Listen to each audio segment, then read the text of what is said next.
My name is Peter Gøtzsche. I'm a director of the Nordic Cochrane Center in Copenhagen and professor of research design and analysis at the University of Copenhagen. 2 years ago, I found out that our prescription drugs are the third leading cause of death after heart disease and cancer. Our drugs kill around 200,000 people in America every year, and half of these people die while they do what their doctors told them. So they die because of the side effects. The other half die because of errors. And it's often the doctors that make the errors, because any drug may come with 20, 30 or 40 warnings, contraindications, precautions, and so on. No doctor in the world knows about all this. So they give patients drugs that they should not have given them, that interact dangerously with other drugs or food items or so on.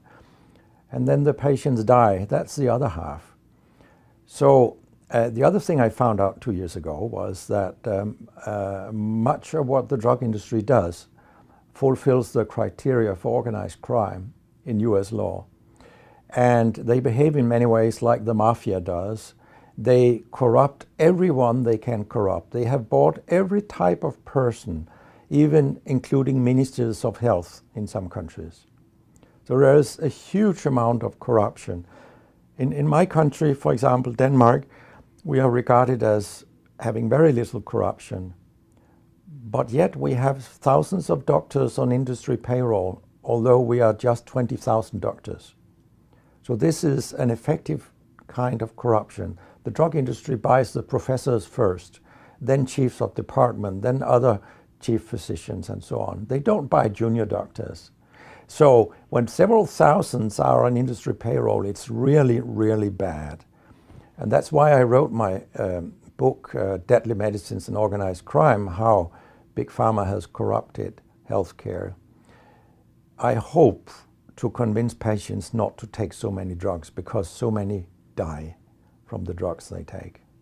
In my country, people take so many drugs that every single citizen can be in treatment with 1.5 drugs from they are born till they die.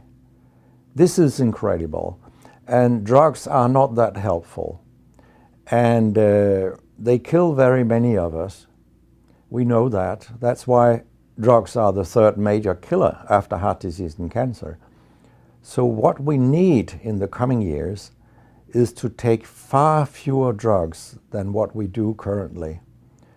If we did that and we were careful, then we could live longer and live better lives. Because drugs have many side effects, and patients often don't realize that when they become worse, that it could be a side effect of the drug, which they continue taking because that's what their doctors tell them. So when I was a specialist in internal medicine, what I very often did was that I stopped a lot of drugs, particularly in elderly people. And it's quite revealing to see a bedridden elderly person come into your ward, and when you stop the drugs, I mean, that person becomes many years younger. And many of these drugs affect the brain, and old people tolerate that very, very badly. They fall, and when they break a hip, 1/4 of them die. And for example, antidepressant drugs are used in more than 10% of our elderly. And they seem to kill 3% of them every year. I mean, if 100 old people take an antidepressant for 1 year, 3% of them will die because they fall and break their hip. This is a huge death rate.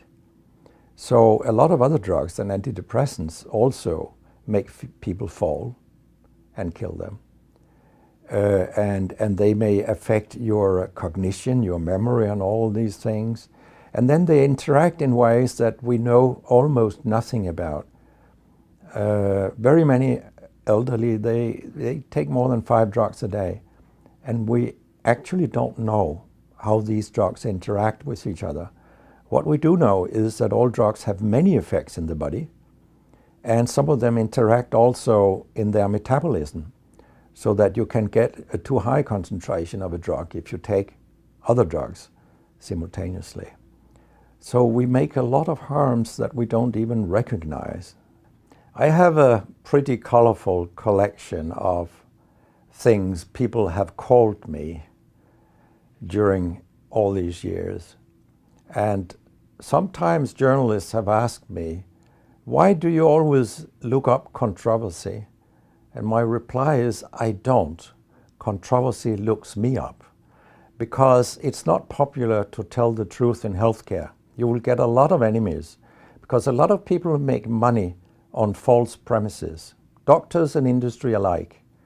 And our drug regulators and our politicians, they are on board on this wagon. So very few people are independent of money in healthcare. And of course, I have attacked a lot of holy cows during my career, and people have screamed loudly. In a French journal, I was called a statistical masturbist because I showed with statistics that mammography screening didn't work and things like that. And I was even accused of scientific misconduct by the Association of the Danish Pharmaceutical Industry, which was completely ludicrous. It was harassment from beginning to end. They came with vague arguments that we cannot recognize the conclusions in your study, and they could have come up with numbers and said, these numbers are wrong. They didn't do anything. It was only harassment.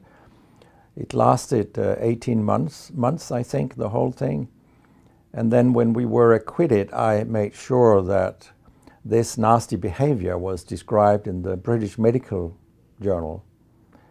So after that, they haven't come so much after me, the Danish drug industry. And when my book about organized crime came out, they just lied about it, as they always do. That my examples were old, they went back 90 years and so on. But, you know, where I demonstrate that what the 10 biggest companies do is organized crime. These examples, they were from within the last 10 to 15 years. That's not old examples. And the crimes have increased because when crime pays, you will have more crime. That's how capitalism works.